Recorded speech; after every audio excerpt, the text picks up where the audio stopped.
শুরু হয়ে গেছে। মুখে মার্বেল সহ চামচ ধরে মুখে এগিয়ে চলেছেন বিক্রয় ইন্ডিপেন্ডেন্ট মহিলা। ইতিমধ্যে আমরা অনেকের মার্বেল থেকে চামচ থেকে মার্বেল পড়ে গেছে এবং তারা ডিসকোয়ালিফাই হয়ে যাবে। জানি না কে প্রথম এবং দ্বিতীয় তৃতীয় হলেন।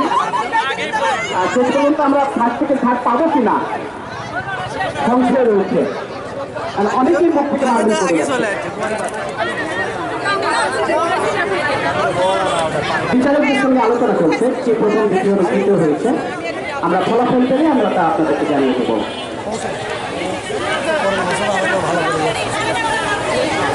সম্মানিত উপস্থিতি, ইতিমধ্যে আমাদের বেশ কিছু গেম সমাপ্ত হয়েছে। এ পর্যায়ে অবশিষ্ট রয়েছে একটা প্রীতি ফুটবল ম্যাচ, একটা আকর্ষণীয় প্রীতি ফুটবল ম্যাচের জন্য আমরা অপেক্ষায় রয়েছি।